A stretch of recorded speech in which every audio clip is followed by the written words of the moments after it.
Hi, guys, and welcome back to another episode of the Ruken podcast. So, on today's episodes, like all the others before, we have a special guest. So, Haneen, would you like to introduce yourself? Hello everyone, my name is Haneen and I study digital marketing in Doha University and I'm very happy to be here with Dana today. All right, good to be here with you too. So, today's episode, we're gonna speak about independence and self-love and everything in between that genre. So, before we start, how would you define independence? I think independence is one of the most important things anyone could have, and especially a woman. A woman has to be independent in her life and not rely on anyone but herself and has to have self-love for herself so she doesn't need anyone else in her life and she feels like she's enough for herself. So, during what you said, you spoke about self-love. How do you think you could define that, and how do you think it goes hand in hand with independence? Independence is a really big part of self love, and self love depends on independence. So that's a very complicated sentence, but that means if you love yourself and if you give yourself everything you want and you give yourself confidence, you'll always feel independent and you don't need like others to be in your life to make you feel better. Like you can make yourself feel better and you don't need anyone else to jump in your life and be like, hi. Then suddenly they start ruining things that you built yourself. You want to be enough for yourself. And it's not a problem if you have someone to rely on, but not fully relying. There's a difference between like emotionally relying or financially relying. It's totally fine to have someone out there to help you feel better, but you have to tell yourself that I'm still okay with no one. Like I can be the one to make myself feel better and yeah. So I feel like that point really relates to, I'd say, independence more than self-love, which is like you are okay with being yourself. There are things about yourself that, for example, if you were to win a competition, you wouldn't let that define you. You'd be independent of yourself. You'd love yourself. So even if you won that or didn't win that, obviously you're happy because you won. You're happy because you achieved that thing. But even if you hadn't, you're still, you have self-love in yourself that you don't think that defines you. You don't think that matters. You feel good enough about yourself to not let that control you, right? Yeah. Exactly. So, for example, like you said, if you lost in something, it is totally fine to lose in something, and it's totally fine to win. Life is a game at the end. Like you win, you lose, you learn from your lessons, and you have to accept that in life that you learn from the mistakes and you work on them so you're not falling the same mistake again. So I think that's a really important point you made about learning from your mistakes. I think that's also a big part of independence because you're not going to be independent if you only learn from other people or something like that. A lot of people always tell me to learn from other people's mistakes, which I think they have a point there. But sometimes I feel like you need to learn from your mistakes more. That's a really big building point of making you independent. Yeah. Yeah, because like let's say you have 1,000 experienced people above you who you're just going to listen to what they say. Obviously everyone's going to have different experiences and they're going to learn from it differently, so you learning from what you experience is going to help you yourself, right? Do you Exactly. agree? Yeah. Of course, I agree with that because everybody have different lives, and we don't live the same life, and we learn differently. We experience differently. Maybe someone else could think that what they're doing is wrong, but in your opinion and your point of view, it wouldn't be wrong, and it would be like totally fine. That's why you have to learn from your own mistakes, not others. So we were talking about independence and how you're supposed to learn from your mistakes and things like that. So I feel like we could also talk about how early you should learn it. Do you think people should learn it very early on in their life or later, and how do you think that affects them? I think people should start learning independence from a really young age. So when they grow up and they have the ability to be independent in their life, like in all parts of their life, like emotionally and financially and just everything in their life. So they already have a backup plan for everything. That's why I think. they have to actually start learning independence and read about it more from a really young age. So, you said about how we should learn it as early as possible and things like that. I think when we're talking about self love and independence, but more specifically independence, because independence means you rely on yourself first, right? So, if you learn it very early on, this could cause some, for example, attachment issues or some other issues with children or even teenagers, not even just children. So, how do you think we could overcome that but still learn to be independent? I think we can overcome that by telling people around us that we're learning about how to be independent and to tell them to help us in this and to support us and to be part of it. By that, you will feel like you are being supported by your family members, your friends, and people around you. And that's gonna make you feel better and it will not cause any issues with you. Okay, so we spoke about how you're supposed to learn from when you're young and things like that. But I wanted to go over a point where a lot of people consider independence with being alone. Like if you're independent, you're alone. You like by being independent, you can learn to be alone. Like that's not a problem with you. But some people always put it hand in hand with independence means being alone. Do you agree? No. I don't think that independence is being alone at all. Independence is like you are good by your own. Like you can do good if you are alone, and you can do good if you are with many people.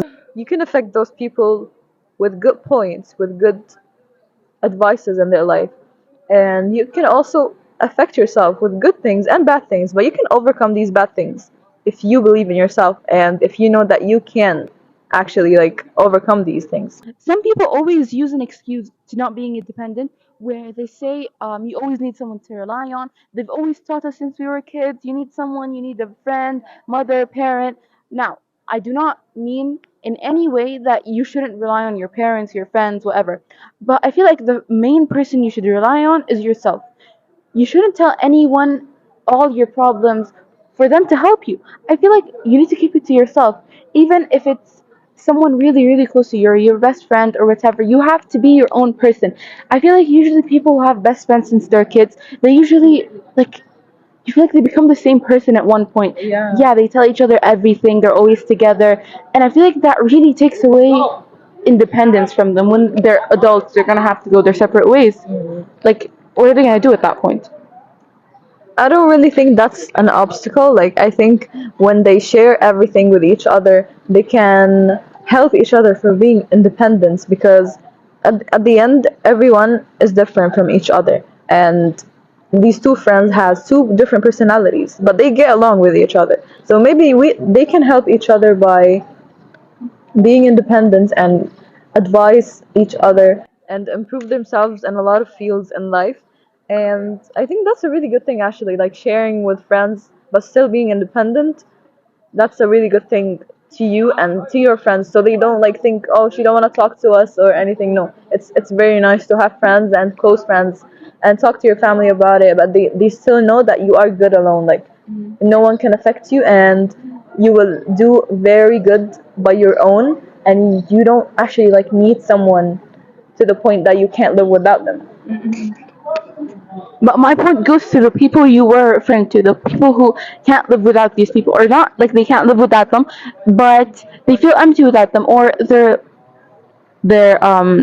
decisions, their life. It's always about them being together. Like I won't do this if you won't do this. I won't join this if you won't join this.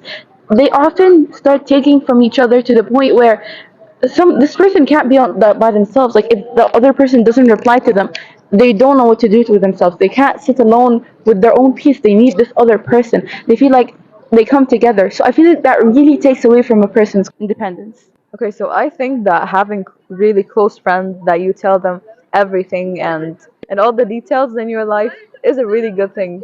So you feel that there's a person who understands you, who thinks the way you think, and who improves the good things you have and warn you if you're doing something wrong but you're not aware of it.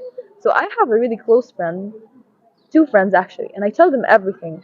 And I think that doesn't take from my independence or their independence. I think it's a really good thing that we support each other for being independent. Like each one of us has different goals, each one of us has different lives, and we all live differently and we all think differently, but we support each other in that way and in a good way, you know?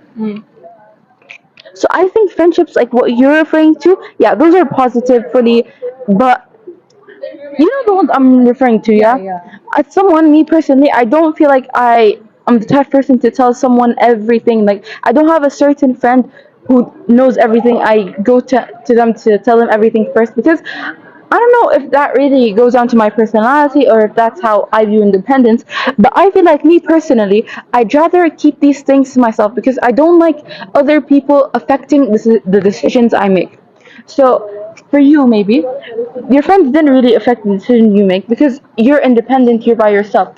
For example, in this university, there's some people who'd give up going to a dream college, like dream university in a different country. They've worked so hard to go because their friend didn't go, couldn't.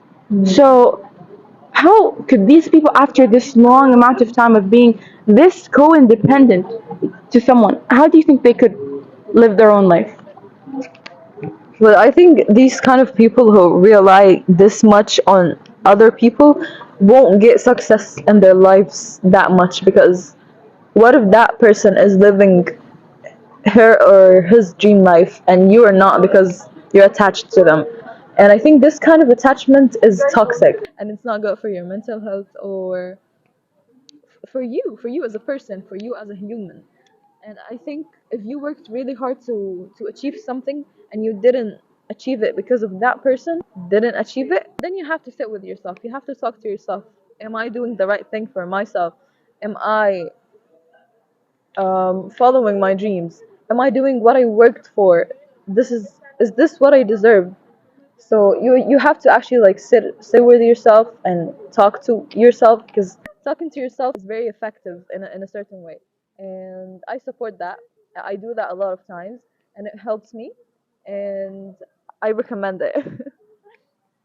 Okay, so now that we've gone over that point, I hope anyone here who relies on someone that much just takes a step back, thinks about it. Both of you, I feel like this is really something you need to do. Like after listening or watching this, if you rely that much on a certain person, even if it's your sibling, twin sister, maybe, like I think you need to think about it. Think how this impacts you. If you didn't have this friend, what would go differently in your life, right? So they need to think about it that way. Okay, so now I have another question about self love. So I feel like we've been talking about independence most of this episode. How do you think someone achieves self love? So I think if you want to get to the point that you realize that you love yourself, the first step you could do is to imagine how would you love someone else the most. What would you give them? What would you offer them? How would you treat them? I want you to treat yourself the way you would treat the most person you love in your entire life. So if you start treating yourself the way you would treat the person that you love the most, you would realize how valuable you are, how your soul is expensive, and you have to take care of yourself before taking care of others. And that's a really important point in mental health, and to gain more positive energy in your life and to be more confident about yourself more. And yeah, what do you think? So I agree with the point where you said you need to love yourself like the person you would love most in your life. Because most people they don't even find in themselves what they love most. So I think something you could do if you genuinely feel like there's nothing special about yourself, right? I don't know, maybe some people feel like that. This is I feel like this is caused by a great lack of confidence. So I think making your confidence higher also makes your self love higher. But anyway, let me get back to my point. So maybe you could ask the people around you, the people who are closest to you, what do you think is special about me? What do you love about me? And the way they love it about you, you can learn to love it about yourself too, right? Exactly. I think if you find asking people about things in yourself hard, because I kind of find that a little bit hard, but I don't mind actually doing it. Listen to the positive things that people say to you, like the compliments they give you. They don't say it for no reason. They say it because there's something that attracts them in you, something that you are special with. There's like about 8 billion people on this earth. Each one of them has a different thing in it. Each one of them has a special personality, a special thing in them, and you can always tell it by looking at them, by interacting with them. So just basically everyone you see is different from the other one that you see and the other one that you see, and everybody has a different thing in them and a special thing in them, and it's mostly a beautiful thing, but you can't really like find it easily. It's like hard to find, but there is actually like a good thing in everyone. So yeah. Okay, so my last question to end this episode is, what do you think is the biggest and main relationship between independence and attachment? Well, I think if you are attached to something, not someone, or to a good person, that you want to be like them, you want to be independent like them, you want to achieve, or your goals is similar to their goals, so you want to be like them in a good way, not in a bad way, I don't think attachment will be bad at this point. But if you're attached to someone with bad habits, with a bad personality, and you're just attached to it because you can't really stop it. If the person that you're attached to is bad, then here you stop and talk to yourself. Why am I attached to them? What is this person giving you in return for you being attached to them this much? And is there's like any good thing in them that you like, so that's why you're attached to them? I think you should really focus on that point and find good things in whatever you're attached to and try to achieve this good thing if you don't have it in yourself. I There's 2 points I wanted to go over. The last thing you said and something you said before. You brought up how you need to be attached to a new person if the person you're attached to is bad or has bad habits or things like that. So I feel like that completely disregards what we were talking about before, which is about not being attached to anyone. I feel like there's a difference between taking inspiration and like being attached or relying on someone. I feel like taking inspiration goes with what you said completely. We need people like inspired or attached with people who have good habits, do good things, because these are people who could change us for the better, so we could have these things for the better in ourselves, right? But being attached, I feel like, is really, Yeah, yeah. yeah, it's like a bit different, I feel like. Yeah, yeah. Yeah, you have a point. Actually, I was talking about people who has a big attachment and they can't really like get rid of it easily. Like I have a big attachment and I think I can't really get rid of it, and I love it because it's a good attachment. You know, it's not bad. It helps me. Like the attachment that I have doesn't give me like bad or negative energy. You understand me? So if that person or that thing that you're attached to is bad or toxic or giving you bad energy, I think you should start trying to get rid of it or to be less attached to it and not get affected that much by it. Okay, so I do think you have a point, don't get me wrong, but I feel like no matter how good the attachment may be, it's still an attachment. Like if this person or thing you're attached to, what if it all of a sudden leaves for any like reason? Maybe something happened. You, if it's a person, you stop being friends, or for example, if it's a thing, the thing is just gone, right? I feel like that's a bad thing because you wouldn't be able to function the same way you did before without this thing or this person, right? I absolutely agree with you. And it's gonna take you a big amount of time to realize the big loss that you got in your life. It's gonna be a big gap for you, and you're gonna sit there and say like, what am I gonna do now? How am I gonna function my life now without them? They were like really important to me, and they were like a big part of my life. And here, when you get to the point that you glow up mentally, you glow up in the way you think, and when you get over them, then when you realize that you're actually independent now, and you don't need anyone in your life.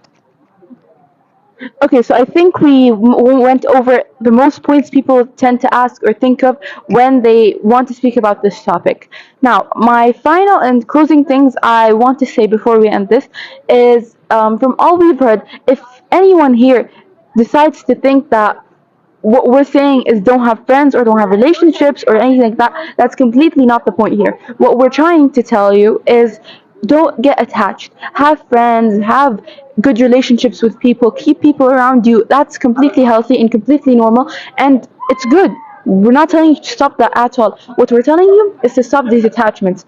Stop being so attached to people that without them, your life is going to be destroyed. Be independent, love yourself. You don't need someone to love yourself for you. And that's going to get you places in life. So, do you have any advice for anyone listening before we end this? Of course. I'm not gonna say anything more of what she said. I agree with her and everything. And I think the most important thing for you to be independent is to love yourself and to be confident about yourself and to always feel that you are enough and you have everything you want. Even though if you don't want to, fake it until you make it. That's right. So, thank you for listening to this episode. We'll catch you in the next one. Bye.